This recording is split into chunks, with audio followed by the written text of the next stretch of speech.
Hey guys, so welcome back to my channel. It's been a while, but yeah, I'm finally back with a new video. So it's been exactly 12 weeks since I've given birth to my baby Scott, and I am much more well adjusted to like my new life and new schedule and everything. And yes, I finally have some time to film this video. Today we'll be talking about postpartum. I've asked some of you on my Instagram to give me some questions that you might have about postpartum, and I'm really happy to be able to share my experience today. Honestly, postpartum for me has been extremely tough and challenging, especially like in the first few weeks. It was really mentally exhausting, and yeah, I just remember like crying every single day for the first 2 weeks because it was just so tough. In my case, no one really talked about postpartum, and I also didn't really do the proper preparation, so it was kind of my fault as well. But yeah, it was a really tough period, and it still is a really tough period even up to today. I received quite a lot of questions, over 100, so instead of going through each of those questions one by one, I've segmented this video into some hot topics or recurring topics that a lot of the questions were about. So yeah, this video is just very casual, very candid. It may be quite long because I'm just talking and ranting on and on, so just feel free to skip to the section which you're most interested in. And also, before I proceed, just wanted to say that everything that I'm sharing with you guys is my personal experience. I'm not a medical expert or anything like that, so please take everything I say with a pinch of salt. What works best for me may not work best for you, but hopefully this video can be helpful. So the first topic that I'll be talking about is like the pain after giving birth. So I received some questions asking me, how is the pain like immediately after giving birth? How was the first pee like? So if you don't already know, I had a natural birth with epidural. When I was pushing, wasn't very painful. I had a low dosage, so I could still feel some pressure and some pain. It's definitely bearable. However, I think what was probably the most traumatic for me in terms of this topic was the first pee. Because you have epidural, like everything is numb, right, from bottoms down. So my body kind of forgot how to pee. Like my mind was saying, yes, like you need to pee, but my body just literally can't. It's kind of like if you're paralyzed. Epidural like wears off, I think, for the next few hours, and that's when you actually start to feel the pain. For me, I had a wound down there because my vagina was cut to get the baby out, so I could feel like a little bit of a stinging sensation. And the nurse told me like, okay, in a few hours you need to pee. They would have to insert a tube up there again to assist me to pee. So at that moment I was in quite a lot of pain already because I could feel like the wound and the stinging sensation all down there. So I really did not want a freaking tube to be inserted into my vagina again. But at the same time, I was having a really tough time peeing because my body just basically forgot how to pee.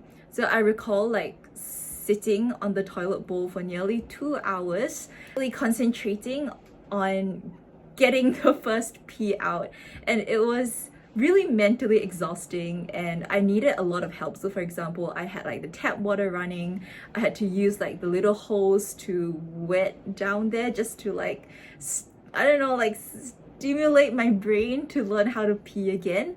But after 2 hours of like really trying, I managed to finally pee, and I was like, yes, I don't have to stick up this tube up my down there again. Honestly, the first time peeing was painful because the urine has to pass through the wound. Yeah, it was just a very like stinging sensation, but I think because you're in quite a lot of pain, like it's not as painful. It's just like when you are very sad already and then there's something that makes you a little bit more sad, you're like, whatever, So that was my experience of my first pee. Another thing that I wanted to talk about as well is the first walk to the toilet. Like that was an experience. It was really tough to walk from my bed to the toilet. Like I literally needed to sit on the wheelchair. It was literally like 10 meters from the bed to the toilet. Yeah, that was really, really tough. So the second topic that I would be touching on today is basically boundaries. I received a lot of questions about what boundaries I had in place at the hospital, how do I manage visits and stuff like that. So if you guys know me in real life, I'm actually very introverted and I don't do well with big crowds and a lot of people, especially at such a vulnerable moment. A few weeks before I was due, I listed down some hard rules, boundaries that I really wanted to keep in place and also to manage like everyone's expectations, right? So I didn't have any visitors at the hospital. Like, it was a big no-no for me, except for my parents and like Ed's parents. If given a choice, actually, I wouldn't want anyone to come to the hospital, and this is me being really honest, and it's just my personality. But obviously I also have to consider like my parents and my in-laws' feelings, that they are so excited to see the child, and that's why I sort of caved in as well. In terms of like other visitors, I waited till I was in the confinement center, which was a few days or like a week after I gave birth, before I started to extend visits to, let's say, my immediate family. And one of the reasons also why I decided to stay in a confinement center is that they were pretty strict in terms of the visitor policies, and it really helped to manage that part for me. So for example, the confinement center that I stayed in, they had a strict visitor policy of only 2 people at a time, and they could stay for a maximum of 1 hour. So it really was very helpful because I could, have less distraction and really focus on my postpartum recovery, and also really focus on getting used to this entirely new routine as a new mom and getting to know your baby, to bond and stuff like that. My family and my in-laws were, really excited to come and see the baby, and there were some instances where I felt really overwhelmed. I think it was easier to manage like my family's expectations because I grew up with my parents, right? So obviously if like I don't agree with something that they say or that they want to do, I'll just be like, no, like don't come and visit me. But for my in-laws, it's a little bit more tricky. I'm obviously not as comfortable with them as with my own parents. Whenever they were really eager to come and see, the baby and to visit me, I had Ed to sort of like manage their expectations, and I think it's better that way because I still feel, awkward saying no. And yeah, so I think having Ed to help manage the expectations and also reinforce the boundaries in place were really helpful. Also had other rules such as like visitors must take ART tests, must make sure that they're not like sick. If not, please don't come and visit me or the baby. And yeah, they must always wash their hands and sanitize before touching the baby. I had all of these rules in place, and I think I'm really lucky because all of my family and friends were very respectful of these rules. Even though I had all of these boundaries in place, there were still instances when I felt like a little bit irked when someone else would, let's say, hold my baby, or I don't know, like maybe it's just the maternal instincts or like hormones in me. I just felt really annoyed when someone was holding my baby, and I think it's a very normal feeling, like after talking to some of my mom friends as well, but it will definitely go away after a while. Like right now I'm much more chill, and yeah, but I think it's something that for me I had to experience and I had to go through, and I don't regret like feeling that way at all. So the next topic that I'll be talking about is breastfeeding, and I think like 70 to 80% of the questions that I've received touches on the topic of breastfeeding. I know. At the start, I already had so many problems. The first thing was that I had a lot of challenges with latching, and it's because of 2 things. Well, firstly, my nipples are quite short, so it's really difficult for the baby to latch on nicely. And secondly, Scott has a very small mouth. Like maybe now his mouth has grown bigger, but when he was a newborn, his mouth was really very, very small. So it was very difficult for him to latch onto me. And there were so many instances during like the feeding sessions where I felt like giving up because he would either be crying hysterically at the boob, and I'll just be like, oh my gosh, like, like trying to move around, but then it's just an unpleasant experience for both him and I was just like, what am I even doing? I even, you know, had help from my lactation consultants, from like the nurses, sort of helped me position the baby a little bit better, but it still wasn't a smooth experience at all. And there were so many times when Scott actually latched on wrongly, and I had so many nipple blisters as a result of that. I think there was one time I had like 4 or 5 nipple blisters on one boob, and it was just so freaking painful. At the same time, even though it was really painful, I still wanted him to latch because I was very scared that I would be missing out on this bonding experience that only the mother can provide for her baby, right? And I felt that if I didn't latch, or if he didn't latch on to me, then he wouldn't feel as emotionally attached, or like he might not know that I'm his mom and stuff like that. So there were a lot of these doubts in my head that made me continue and made me persevere for him to latch onto me.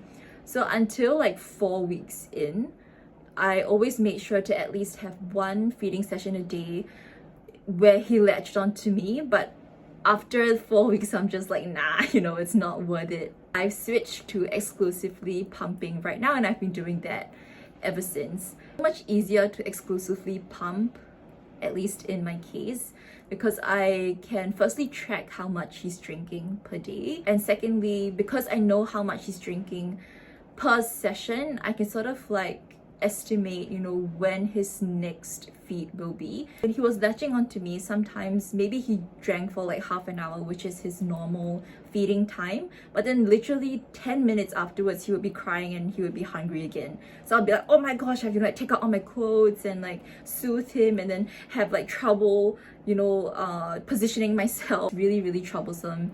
And yeah, I just felt like for the sake of my mental health, exclusively pumping works best for me and my baby. The initial thoughts that I had about my baby not being emotionally attached to me because I didn't latch is quite false, I think, in my case, because right now he is very attached to me. He's the closest to me out of like all of my family members, and even Ed. So yeah, I think just spending time with him, bonding with him in other ways, talking to him, even after bottle feeding him, I would still have some skin to skin. Yeah, that really worked well for me. Another big challenge about breastfeeding that I had was getting mastitis twice in like the last 12 weeks. And basically, mastitis is a breast infection. Honestly, I don't know how I got it. Because I've been pumping diligently and I've been feeding him diligently like every 2 to 3 hours, so I thought that my ducts were not clogged, but I guess they became clogged anyway, and that was how I got mastitis. Or it may be because there was some like bacteria that went into my nipple, but I thought I was quite cautious in terms of being like sanitary and very clean. So I, after today, don't know how I got mastitis twice. Mastitis is really very painful. So the first time I got it, I had a really bad headache, I had fever, I had chills, and I literally felt like I was gonna pass out. That was how I knew something was not right. And so I booked an appointment with the breast specialist at my hospital just to do a double check that it's mastitis and I can get the proper antibiotics to treat it. So it went away, I think, in 3 to 4 days, but during those 3 to 4 days, I still had to pump, and oh my gosh, it was so painful. I remember like crying every time during my pumping session because the pain was just very unbearable. But then at the same time, I still had to get my milk out. If not, it would get clogged and then like more problems would happen, right? So yeah, I do not want to relive those moments again. The second time I got it, I recognized the symptoms straight away. So I immediately told Ed to go to like the mall, the pharmacy, and get the antibiotics because my doctor wrote a prescription for me, so I could easily give it to the pharmacist and get the antibiotics and the medication that I need. So that again went away in around like 3 to 4 days, and yeah, I haven't gotten mastitis ever since, but it's been only 12 weeks and I've gotten it twice already, and I really hope that I do not get it ever ever again. Right now, I'm super careful in terms of like how clean my pumping station is. I always make sure to sanitize my hand, have like a lot of wet wipes with me to clean like every single speck of dust around my pumping station, just to make sure that I don't get mastitis again. So hopefully all will be well. So I've also received some questions about when I plan to stop breastfeeding, and I've given myself a deadline to the end of May. So when my baby is around 4 months, I will start to wean off. Also quite lucky because I have quite a lot of milk and I built up a stash to last him for the next 1 to 2 months. But yeah, I'm gonna start weaning at the end of May. I just don't think that I can continue doing this for a long time because it's just very physically and mentally exhausting. I deserve a pat on the back already for doing it for like the past few months. Yeah, if you're a formula mom, like you do you know your baby best, you know your body best, and you should definitely protect your mental health above anything else, because a happy mom is a happy baby. I think like how I learned to deal with unsolicited advice is every time when I hear it, I just think to myself, 1 ear in, 1 ear out. So like 1 ear in, 1 ear out. People are always gonna share their own opinions. People are always going to comment on your parenting, but you know your baby best, you know yourself best. So yeah, whatever. So the next topic that I'll be talking about is body insecurities and weight gain. I put on a total of 20 kilograms during my pregnancy, and after I gave birth to Scott, when I went back to my gynecologist for the postnatal visit and I took my weight, I was like, oh my gosh, I only lost 2 or 3 kilograms from the 20 kilograms that I put on. So I was still really overweight, and I literally had very low self-esteem because I couldn't fit into any of my clothes. I didn't feel like myself anymore. I had a lot of stretch marks on my tummy as well as at the side. I think I just had this unrealistic expectation that my body was snap back immediately after I gave birth. So even until now, I am still around 6 kilograms heavier than how I was pre-pregnancy. It's only now that I'm able to slowly fit into some of my clothes again and starting to feel more like myself again. So I don't know if you guys know, but I'm pretty vain. So I like to like dress up, I like to wear pretty clothes, I like to like show my body and like, you know, feel good about myself and stuff like that. So putting on that massive weight was really a big blow to me. For the past 12 weeks, I've been trying to manage my diet, making sure that I'm eating the right things, but not eating, because I'm still breastfeeding and I have to make sure that I'm getting the right nutrients for my baby. What I've been doing is to cut carbs. So I only eat carbs for like either lunch or either dinner. I also make sure to get at least 1 form of exercise per day, be it like walking around my condo compound or like swimming or even playing tennis. I'm really taking it day by day. I'm always telling myself to be patient with my body because it has gone through so much and built this new human being and this, you know, lovely creature. Yeah, I see my body in a different light. Now it's like, wow, my body made this human being, and it's just so amazing. When I look at my stretch marks, it just reminds me of my love for my baby. So I see it in a more positive light.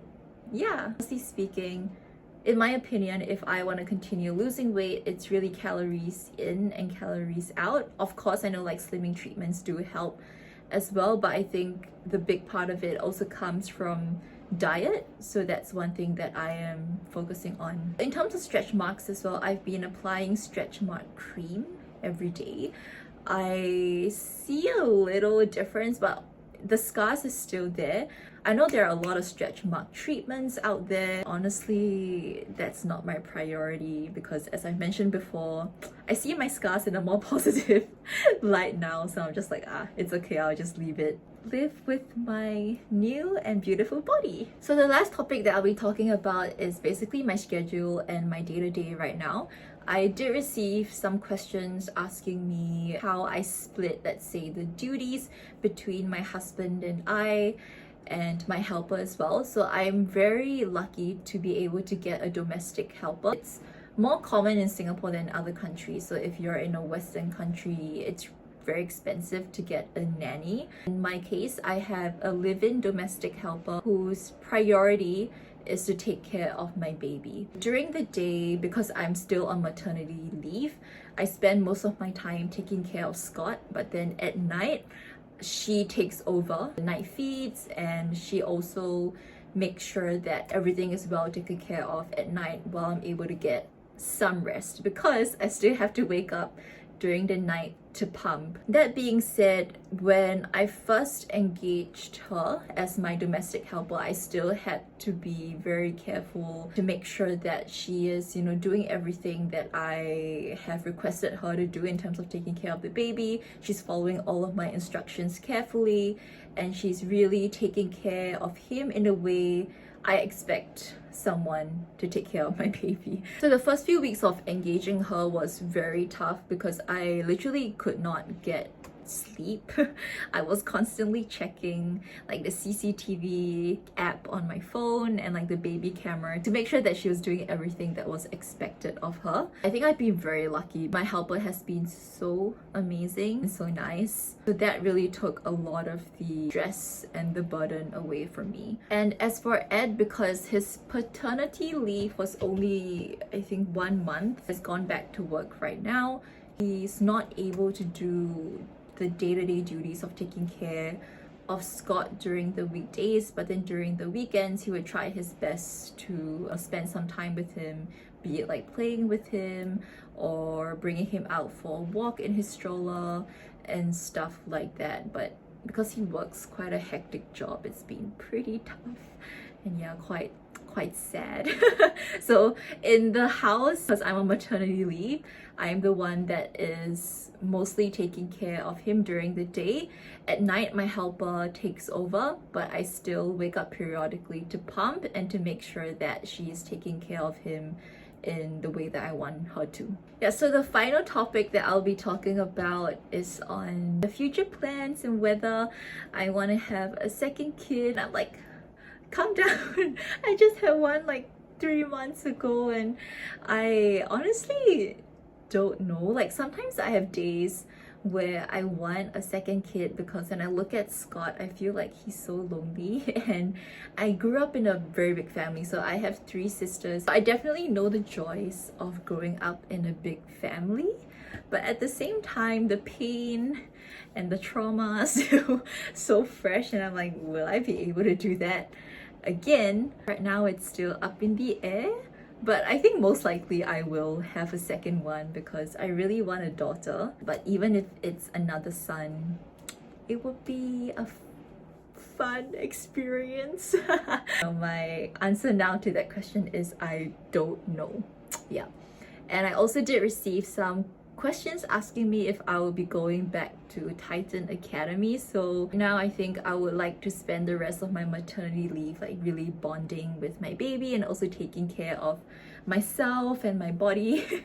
So I don't have an answer for you as well, but I think definitely next year. But in the meantime, I'm actually quite active on Ladies First, so you can watch some of my videos there. I'm also pretty active on my Instagram and TikTok, so yeah, you can catch me on those platforms as well. So that's it guys for today's video. I know it's pretty lengthy and there were some moments where I went on a rant so I don't know if you guys were following me. Yeah, I hope that this video has been very helpful. If you're a new mama like me and is going through a really tough time, just know that things will get better. And if you want someone to talk to, feel free to drop a comment down below or like message me on my Instagram. I'll be happy to share my experience and also have a good chat with you guys. If you like this video, don't forget to give a thumbs up and subscribe, and I'll see you guys for the next one.